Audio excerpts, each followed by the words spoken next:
Holy fuck everyone, I am tessellating Hexagons. That was surprisingly more musical than anticipated. But yes, I'm back with some more Ocarina of Time Master Quest. Why am I so surprised? Well, you'd be forgiven for not realizing this, because I've been so consistent with my uploads. But I haven't recorded this since the 18th of February. Today is let's say the 23rd of 10 o'clock. No, it's 10:23 on the evening of the 15th of April. I have not played this game for 2 months. It's been 2 months since I recorded the last episode. Well, our next destination is here in Kakariko Village, because once you're up to 4 medallions, being the light, forest, fire, and water medallions, Kakariko Village is the next destination. Navi starts pestering you to come here, and this is kind of why. Everything's a little bit burny. Now, I've mentioned before that there's a prerequisite to the next dungeon, which is, it's like the next dungeon's equivalent to the Ice Cavern.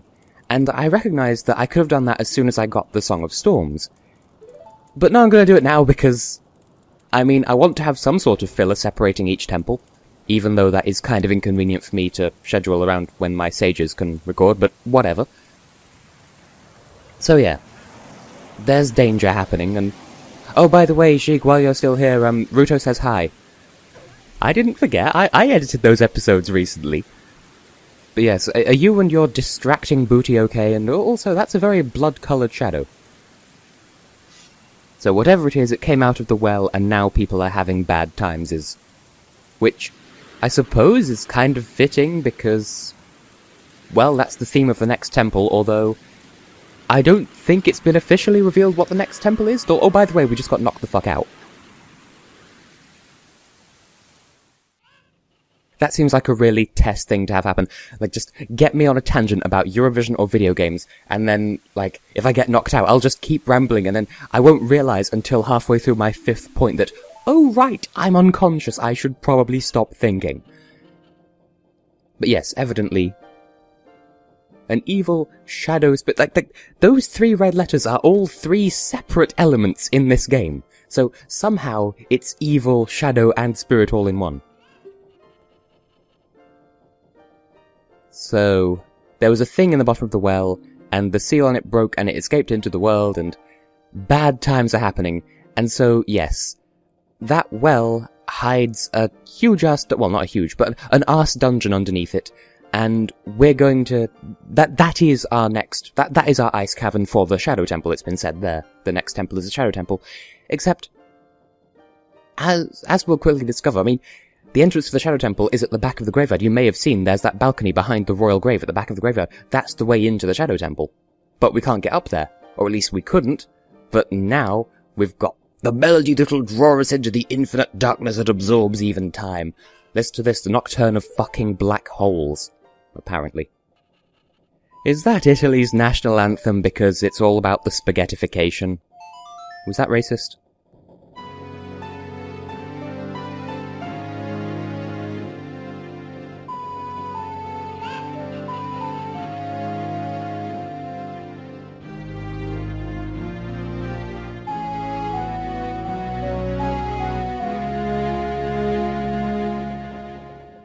Well, that was pleasant. I assume. I still can't hear the TV. That is far and away the hardest song to memorize in this game, as far as I'm concerned. I memorized it eventually, but as a child, whenever it was that I first did the Shadow Temple, I found it impossible to memorize because it just seems so random. And I suppose we should play that Nocturne of Shadow just to get to the back of the graveyard and show that, oh look, we can get into the Shadow Temple. And I'm going to do here what I did with Nothercode when we were testing the lake water. I'm going to save you the trouble of, we can go into the Shadow Temple, we can actually get inside the Shadow Temple right now, but there's a puzzle that we can't do. Like, we could guess our way through it, we could probably brute force it, but there's an item that we need, and we can't beat the boss of the temple without it, by the way, heart piece. I thought it was a gold sculpture up here, but no, it's a heart piece. Well, there we go, I wanted to show, I wanted, while I was rambling, to show off what was on the other side of that beanstalk. But yes, we can go into the Shadow Temple. There's a puzzle right at the beginning that we need an item for, and we can't beat the boss of the temple without the item as well. So we're going to need to go and get that. And I think Sheik directed us to the bottom of the well, because that's where that shadow beast was kept. It was stored in the bottom of the well. So logic would dictate, hey, we should probably go down the well. It's deep, dark, and scary. It's a well with 3 features. But look at this. There's a weird kind of blockade of no idea what it's supposed to be. But it's blocked off. We can't go in there. But just remember that that's one thing with this game. Also, by the way, the well is hexagonal, and I appreciate that aesthetic. But something to remember with this game, for almost every area, there's a second version of it. So, what say you, we come back 7 years ago and try the well then? By the way, did I do this minigame?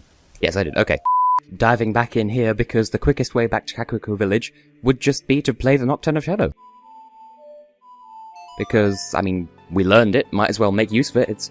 It's quicker than running all the way across well, it's not that far from here to Kakariko Village, but still, this is quicker still. By the way, one thing that you should notice, because it's something that, it's one of those little details that I noticed as a child. And yes, this is where it spits us out. And that's not the Shadow Temple down there, but that's the way into the Shadow Temple, but all in due time. One thing that I noticed is, because the name Nocturne of Shadow is so long, it only says, played the Nocturne of Shadow, rather than you played the Nocturne of Shadow, as it does with all other songs. So, what does this thing say, since we're here? Wow, you don't say. I know what that's referring to. I mentioned in some episode recently how there are 3 types... Yeah, there are 3 types of holes, like, you know, hidden grottos and shit. One of them being unique types, and there's one in Kakariko Village where it's a gold rupee that's worth, like, 200 or 300. Anyway, enough rambling. And I want to ramble. I want to put off doing this, because... Wait, hang on. Is the well still full? I don't remember whether I drained the well yet or not. Because step 1 to getting... Yeah. We can't go down there now because the Zora tunic won't fit us, and we don't have the iron boots anyway. Well, we do, but we can't wear them. So, this is why you need the Song of Storms in order to get into the bottom of the well, in order to access the Shadow Temple Ice Cavern.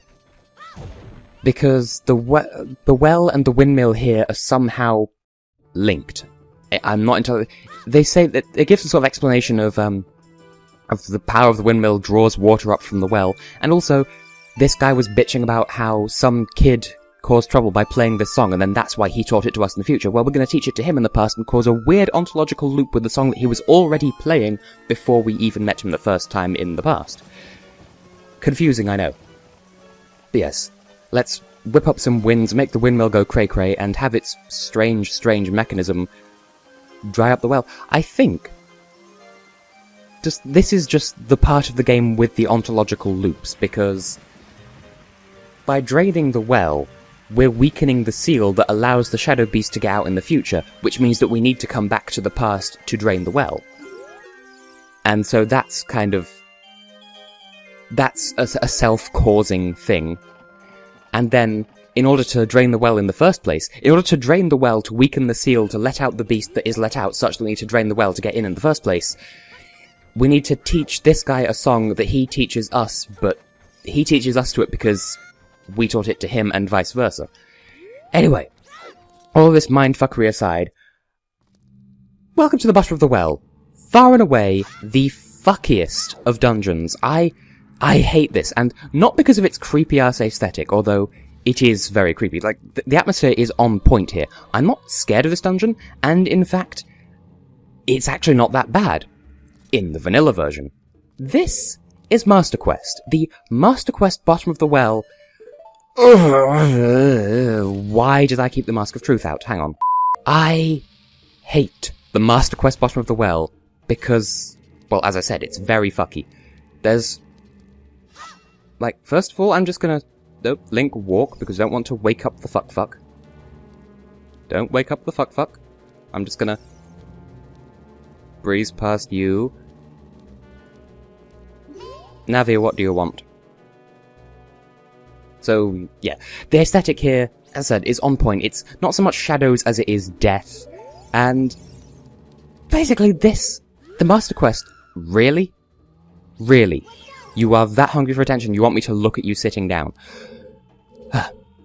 Now, in the original version of this dungeon, there are a lot of reverse invisible walls that are visible that don't exist, as opposed to invisible walls that do exist. In this version of the dungeon, it's like the original but more intense.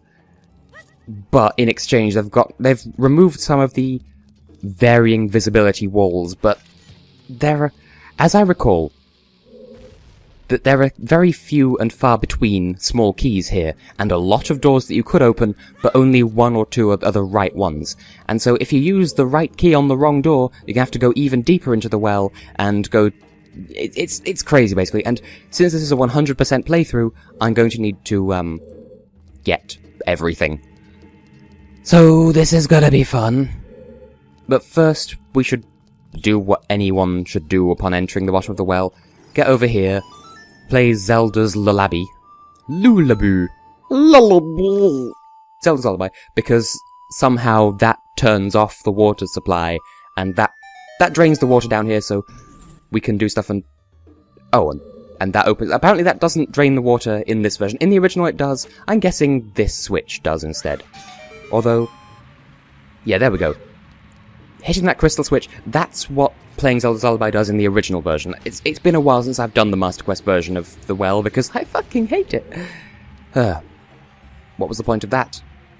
Come on, game. I don't trust any of this. Now, that middle room, that's the cause of all the problems here, because that's where a lot of the invisible wallage and floorage went.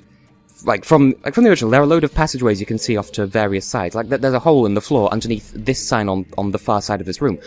And that is covered by a floor, like a reverse invisible floor. Like, it looks like there's a floor there, but it's not solid in the original.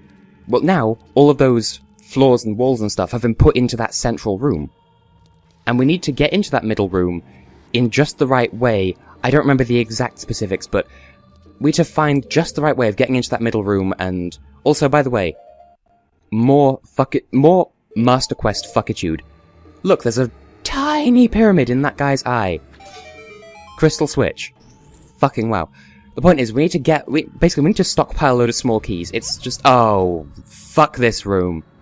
This is the last room that I did when I played this on the 3DS. And frankly, fuck it. Just fuckity fuckity fuck it. Fuck it in a bucket. Because there are floor masters and wall masters. And fuck them. Just...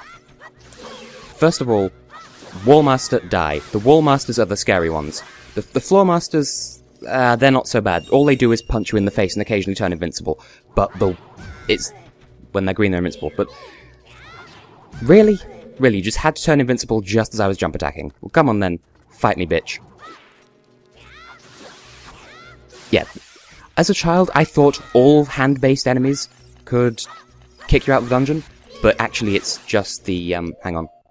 Fuck it, I'm gonna use Din's Fire because blast radius, it'll get them all, and... No, you can't turn invincible during my attack animation. You cheap! You cheapy choo-choo. Anyway, I think there wasn't any point in doing that because I don't have a key, so we can't get any further, but there's important stuff in there, trust me. I'm gonna have to do that again at some point, aren't I? Well, in any case.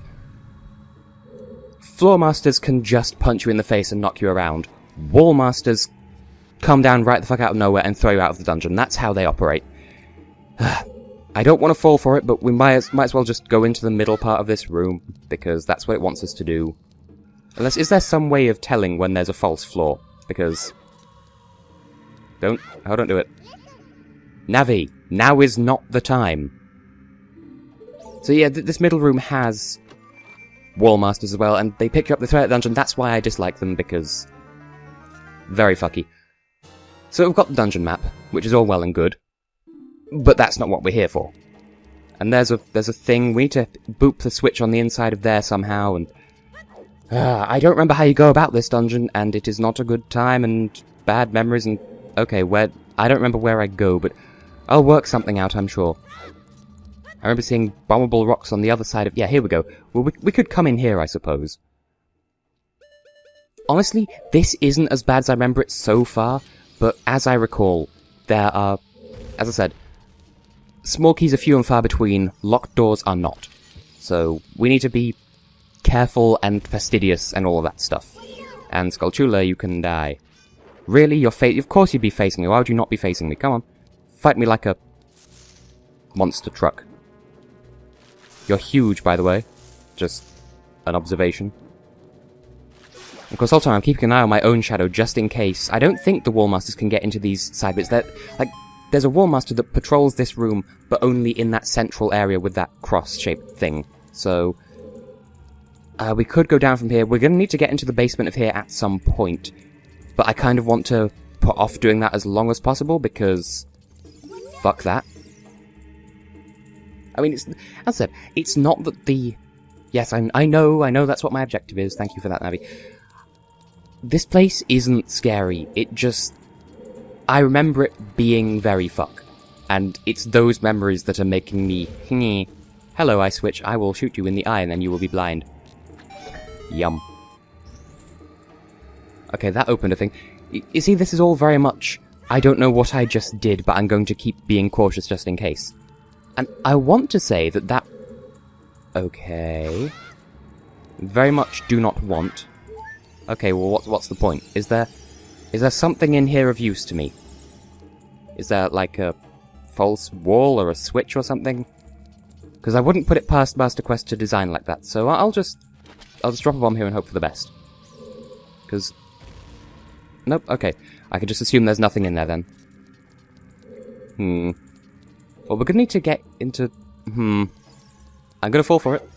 Oh! There wasn't... Oh. I was fully expecting to fall through the floor there, but... Shoot that switch, and then quickly get out of first-person mode, because it makes me feel vulnerable, because... I know there's a Wallmaster in here, and I hate them. Hate them with a burning pornography. Okay... As I recall, there's an invisible floor in here, but only along a certain path. But could I not just cheese it by boomeranging the key?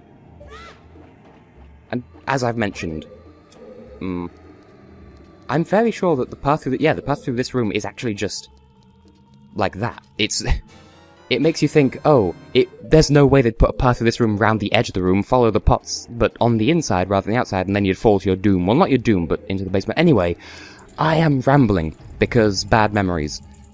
Plus, I don't know whether you acknowledged or not, but we hit a crystal switch that lit a torch that opened that room, but we had to light the other torch as well that was in that bit where I bomb-rocked a giant Skulltula, and I'm rambling because I hate this dungeon. But that said, I've not come up against anything that's that difficult so far, but I played Master Quest 3D really recently, so there's no... Nope, fuck off, fuck off, fuck off, for coughs and colds, take Lemsip. Bye-bye. Go bye. Bye, Felicia. Now, are there more Wallmasters in here? I don't think there are, but I'm gonna keep moving just in case. Yes, the notion of having to play more game bothers me, somehow. Okay, so there's a switch. I think this... Yeah, that's the switch that...